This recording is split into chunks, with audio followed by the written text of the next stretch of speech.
Okay, welcome back to our BMAT video input sessions on the Section 3 essay response.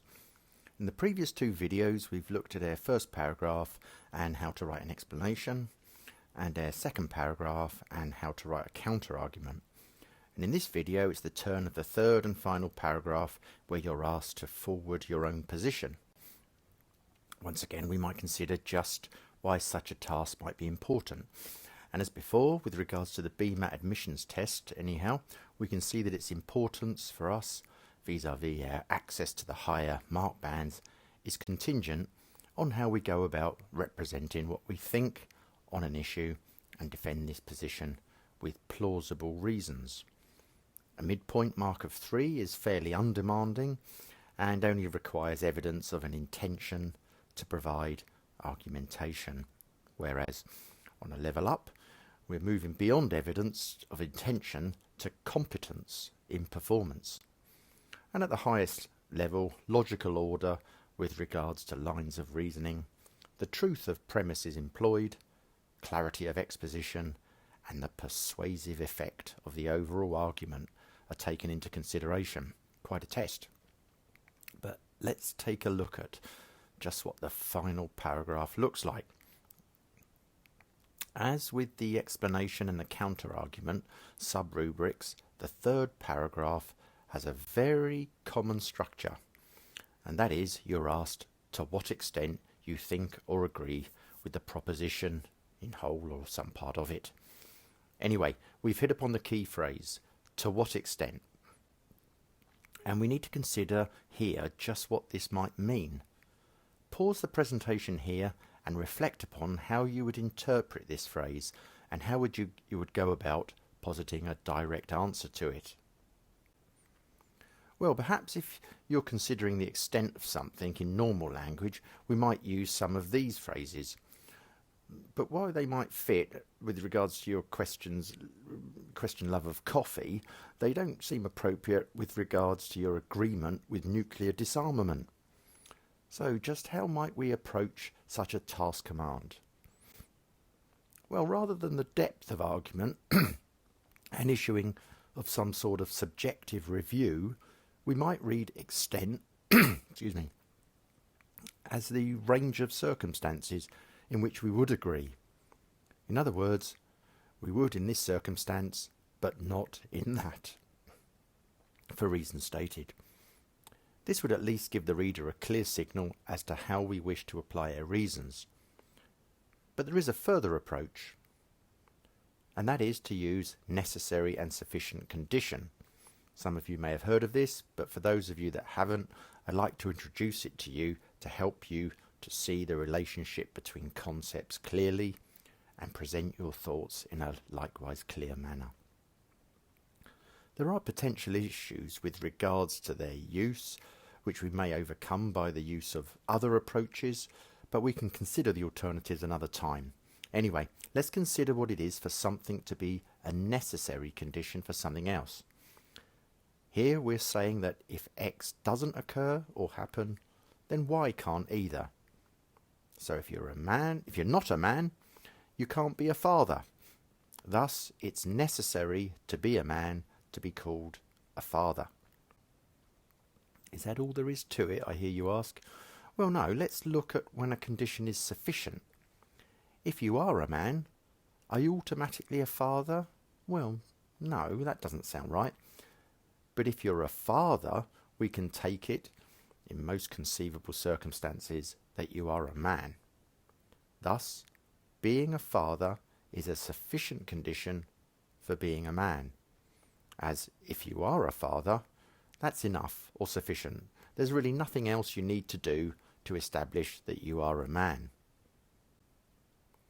Okay, so it's necessary to be a man, to be a father, and being a father is sufficient to be a man. And this is the rule of thumb for these two conditions. Let's have a quick test. Have a read of the scenario and pause the slide while you think of how you would consider this statement in the light of what we've just said regarding necessary and sufficient conditions. Well, it doesn't seem to be the case that you could be a teenager by being over 20 years of age, or even 20 itself. So remember, if not X, then not Y. Or, as in this case, if not under 20, then not teenager.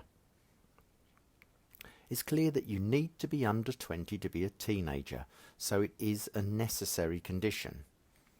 But is it enough to be under 20?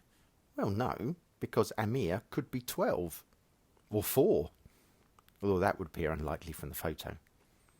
So if X, then Y, cashed out, looks like if you're under 20, then a teenager, but that's just plain false.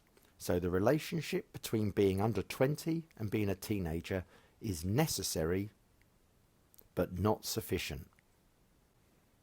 Okay, got it?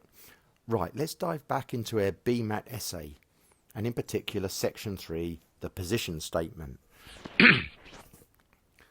The way that the request for a position is phrased here puts what we have just looked at on a plate for us. We're asked to state the extent of our agreement on intelligence and similarity to humans being a criterion by which the endowment of special ethical status to dolphins should be judged.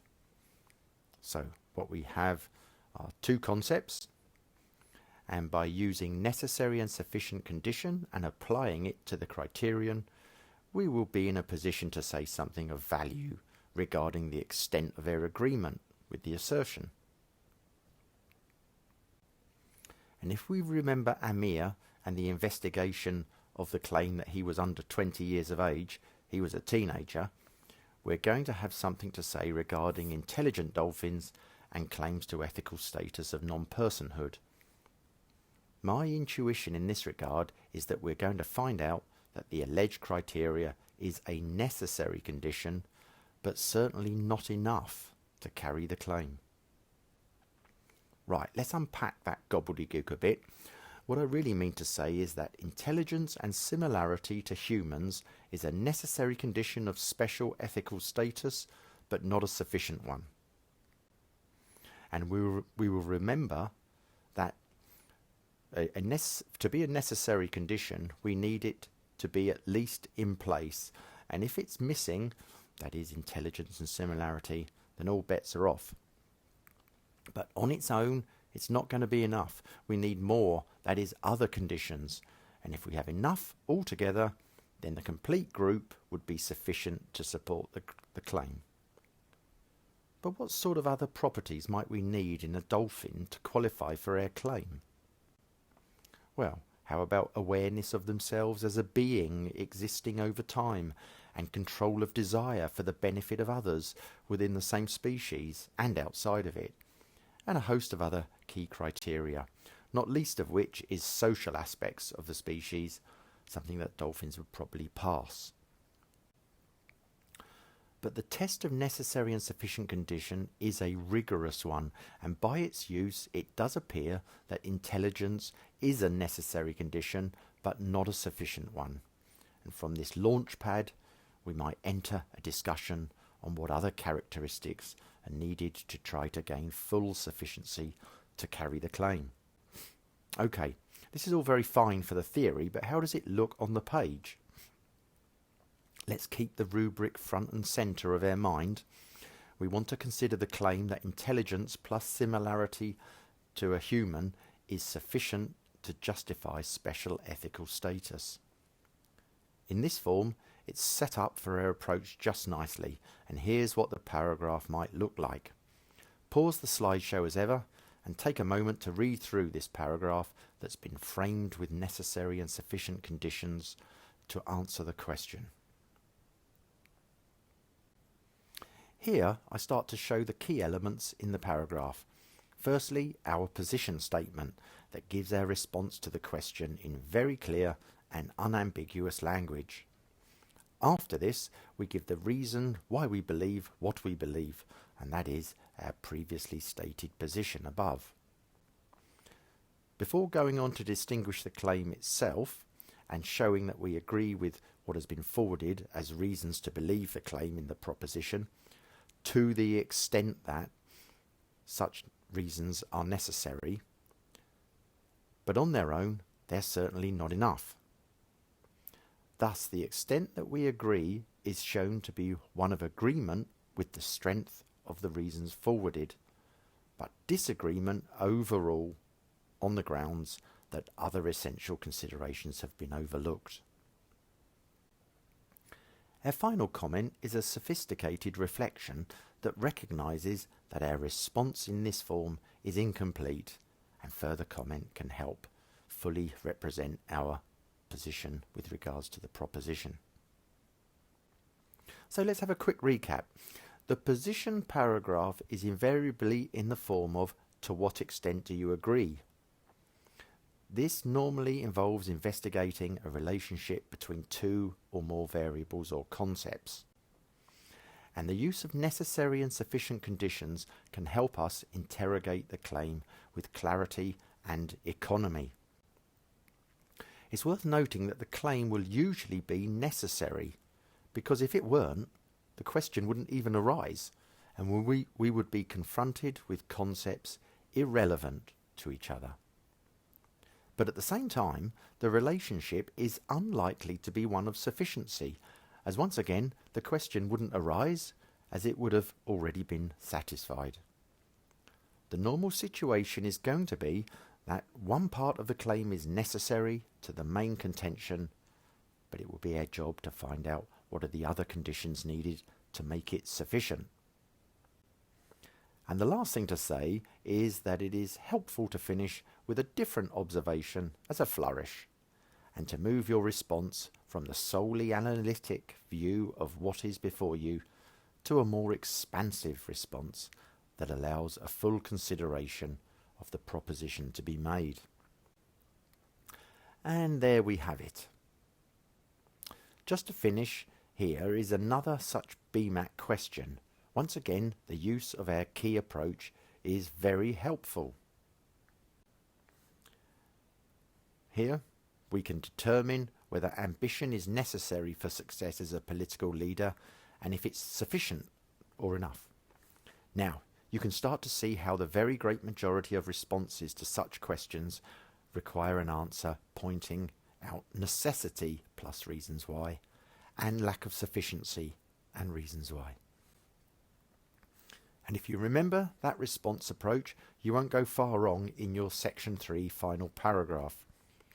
I hope this has been helpful to you as an aid to writing, and for our next video we will put it all together and start looking at example responses. Thank you for listening.